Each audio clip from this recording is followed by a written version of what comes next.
Right, you ready? Well, not ready. Load. Change lever. Magazine, check magazine, fit magazine, check magazine fitted. And instant ready. There you go. Because you can't do it otherwise. 5 rounds in your own time. Go on.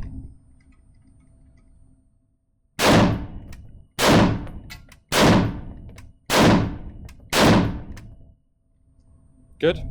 Not good. No. Okay. Where are the working parts?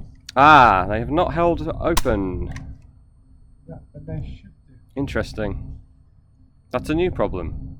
Well, it was a problem before, but I stripped down the magazine catch, hold open catch, and it worked after that. Ah, okay. Whether it's to do with the ammo, I don't know, but we'll make a note of that. Yep. So the other thing to remember when you're writing your book is the fact that the safety is an over center, and it doesn't fully engage, or doesn't appear to fully engage, Right. unless the weapon's cocked. It will Noted. Yep. go back slightly further when the weapon's cocked. Yep. But it is engaged. Can you demonstrate that? I can. You got a picture of it? Yep. I'll do it with this hand so you can see it coming back. So the safety's already applied. So as soon as that comes back, it clicks back further. When you cock it, it's fully applied. Yeah. So you shouldn't have to do anything additional. You No. shouldn't. You could obviously check it's applied, but it does fully apply itself. So you want to look at that again? So Yep. weapon's fired off. Safety, it's over center, but it's not fully engaged until 6 times as you cock it. And as soon as it's cocked, you can see it. Yep. And you Cocking notice further it's back. easier said than done, cocking it. Yeah, There's a it's tremendous amount of inertia there to get those flaps withdrawn. And To if get you your do flaps it, withdrawn, did you say? yes, thank Yeah, you. you're right. And the way Mike's doing it there, overhand, this gas shield here, I've seriously injured my hand on that previously, trying to cock it overhand like you would a modern I've day done that. AK. You've got to use the right hand. You've got to use the right hand. It's a right-handed weapon. And of course, most soldiers in the British military from when I joined do that with everything. Yes. And they don't hold it, and it doesn't work. And yeah. Yeah. Do you notice the stinging eyes from the cocking Well, tube? If I hadn't had this on, then because you can breathe it. Yeah. You know, say if I hadn't had the glasses on, you'd have had it straight in your eyes. So you'd be... Yeah, you definitely get. Now this one's got the gas shield modification on the carrying handle. It hasn't got the experimented with flange on the cocking tube, which is clearly supposed to stop actual jets of gas coming back and up into your face. Most guns don't have that. Quite a few have this. But we have noticed, firing indoors, admittedly, the firing gases will hang in the air, hang in your face, and it's a little bit, and they will puff into your face as well, still, despite the shield. It's a bit like shooting an AR with a suppressor on it, i.e. not very comfortable, and not good stuff to be breathing in.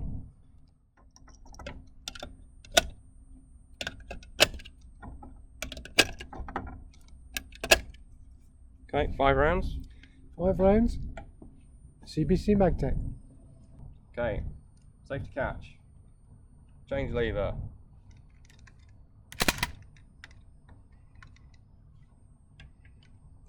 I just went for a magazine well at the front of the weapon. So it makes ready as you insert the magazine, as you'll have noticed. You've got to be quite firm with it, otherwise you're bobbling around in the magazine well. Okay. Okay, adopt the prone position. Testing just up the target.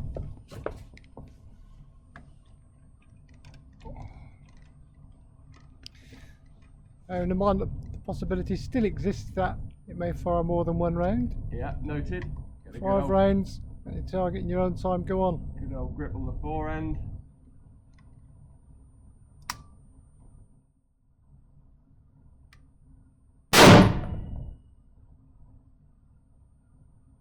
Long reset, and there's that puff of gas in the eyes.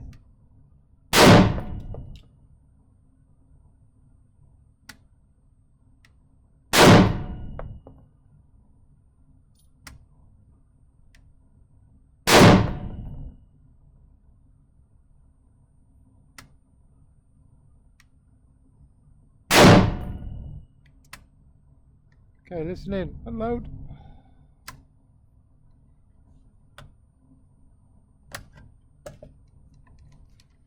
It's already locked open. That's how it doing, works. what are you doing? I know. So it's very difficult to see inside. I'll just physically It is, check. yeah. Do you want to check? Yeah, it's clear. Clear, right. These Spring. springs. So magazine catch doubles as the bolt hold open, as you will know by now. And then just fire it off. And safety. And dust cover. Right. Well, that seemed to work fine, and it locked open as well. Yeah. The trigger is extremely long, isn't it? Long in travel, long in reset. There's a positive on there. The way this is designed with millions of springs and everything else on Yeah. the trigger neck. You've got a spring, which is the trigger return spring, under this cover, which is a relatively weak spring. Yep. Actually, part of the trigger neck, there's a housing inside which screws in and out with a plunger and a spring, Oh, which yeah. is a stiffer spring, and then a cap on the back. That is adjustable so that you can limit when the second pull comes in. Mm-hmm. So you could actually get one of these where it's adjusted, where you squeeze the trigger and it'll just, Yep. which would ruin somebody's day possibly. I think it's part of the reason for this very complex trigger mechanism, which we'll probably look at another time and is in the book, is that early on, Janssen brought one of the prototypes in, or the prototype in, for the committee to look at, and one of the things they criticised it for was a lack of a two-stage trigger, because of course they were used to that from bolt actions. And what they did is they over-engineered it to get a two-stage trigger. Exactly right, and made it adjustable, which I guess is why, when I looked at these individually, they've all got massively different trigger pulls. Yeah, because it is. I did actually say to somebody that it wasn't adjustable, but it is to a certain extent. The actual point, the pull-off itself is there's only a certain amount of adjustment due to how much you screw it in and out. But again, that limits where the actual start of the second pull is, which is normally set so that it's right at the edge. Yeah. But obviously not too far. So a bit of design by committee there, which is a problem with British service weapons. Well, if you see all the components in the trigger neck and compare it to the equivalent Russian weapon of the time. Admittedly, they hadn't seen an AK yet, but yeah, the comparison of the two is pretty striking. Okay, let's try from the kneeling position. let's Again, try it kneeling. Yep. Being aware. Still rolling. We may need to get some more ammo just to confirm that it does what it's supposed to do. Yep. Because at the point where it should, in theory, double tap before going full auto. Mm-hmm. But with a design like this, what can you say? Well, it's in good hands. So load.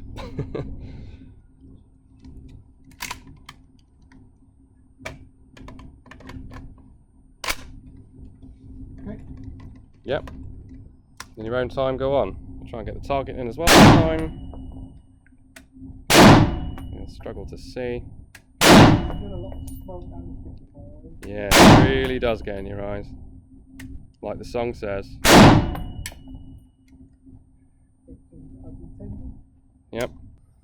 Hey, what is that trigger pull off, would you say, at the moment on this one? Around about £10. I haven't actually weighed it since I put it back together. I don't think it feels as bad as £10, maybe because it's long and creepy. The weight is right at the back where the second stage comes in. It is a military weapon after all, but that is it's excessive, isn't it? For you want more like £6-7 really for. Well, the L85 was 6.6 to 15.4, which says something about the tolerances and everything else. So well, 15.4 on a trigger neck's a bit much. It is. Bearing in mind that pistols are 5 to 10, machine guns, well, just trying to think what the jump is, but I can't remember. Yeah, look at that walnut veneer there. It's very nice. Very nice. Yeah. And without my glasses on, this is going to be fun. My right elbow is slipped there. Not ideal. That should be more stable.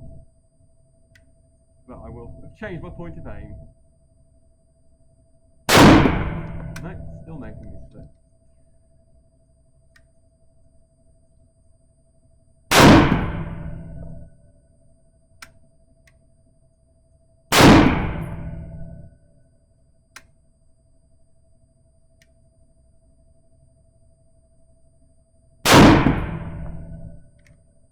Okay, it's locked open, which is good. Listen in, unload. Safe catch is safe. Did you check the change lever? I did. You did. Magazine is off. want to check clear. Clear. Okay. Springs.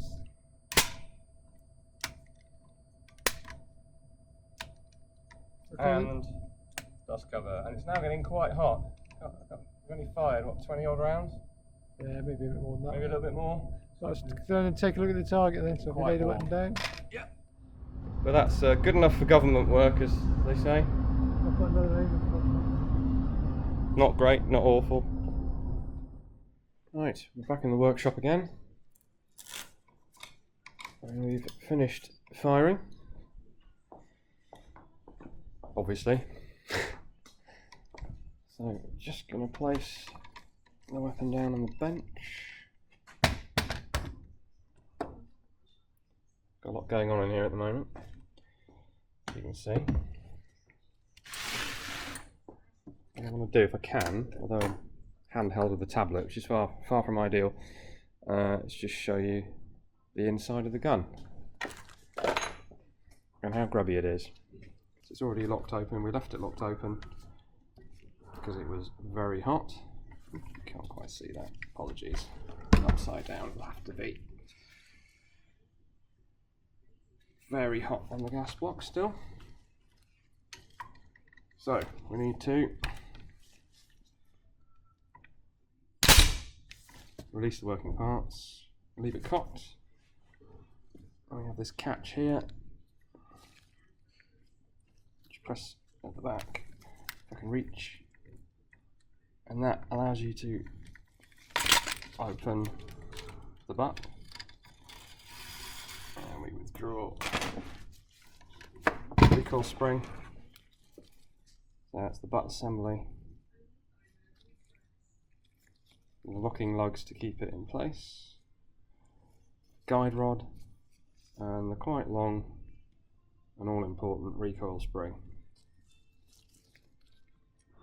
Hardened rubber butt pad, would have been a bit softer when it was new, I guess, but not that significant when it's that small. Might have helped a bit. Right, pull back on the cocking handle. It's still quite easy to withdraw when it's warm. Get to a point here. Sorry about this. Where we can remove the cocking handle. Set that aside. And the bolt and the piston pretty much drop out the back. So let's have a quick look at those. So we'll detach the bolt, that just sits there. Bolt's not too bad. Doesn't look particularly dirty. It's not crapping where it eats, as the anti so-called direct impingement crowd might say. Don't have a dog in that race particularly, but reminded me of it. No, where it does crap is up here. So still 80 odd rounds and not too bad. So we'll be giving that a good old clean. And nearly there. So the last thing you'd want to do is remove the gas plug so we can really get in there and clean the gas tube. And to do that, we depress the plunger, and if I remember rightly, which I probably don't, turn it to the left.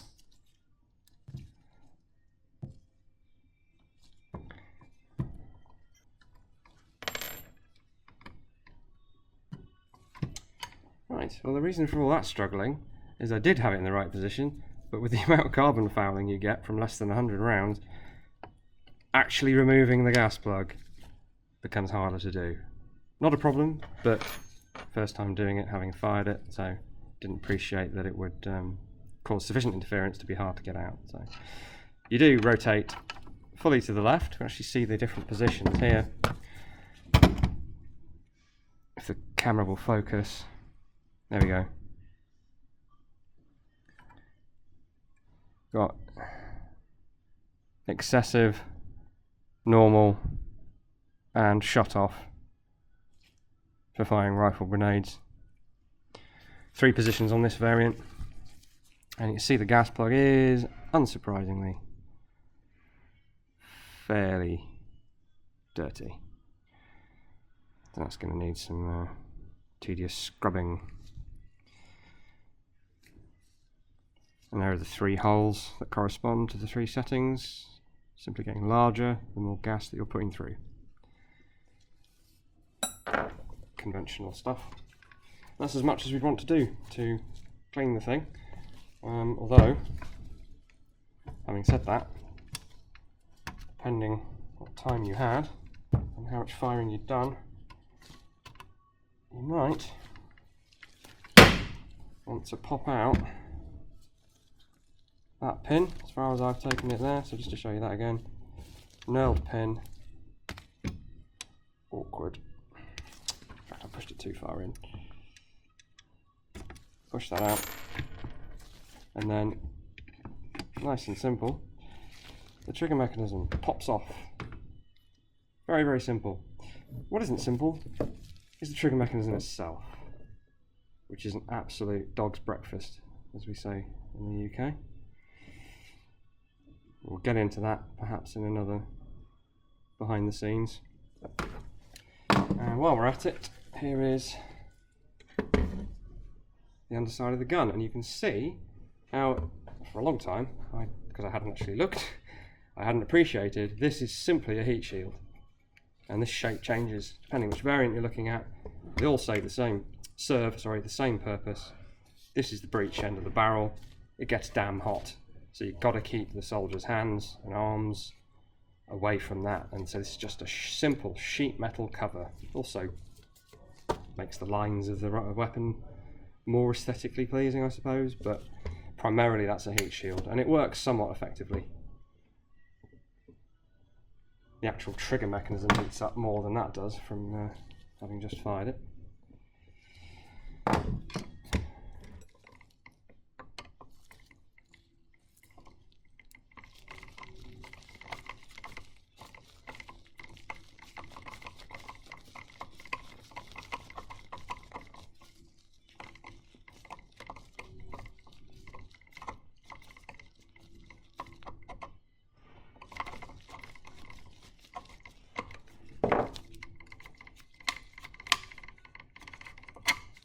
Bolt that holds the handguard on.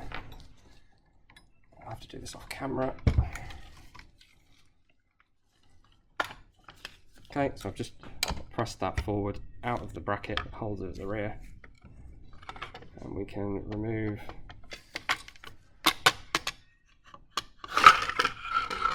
the handguard. See what it looks like underneath.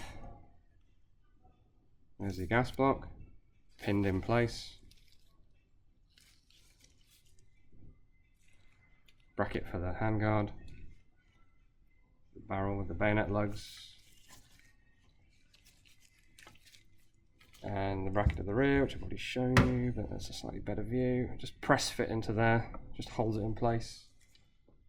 And the actual handguard, which had sufficient oil in it that it was smoking quite a bit on the range, but no actual scorching going on.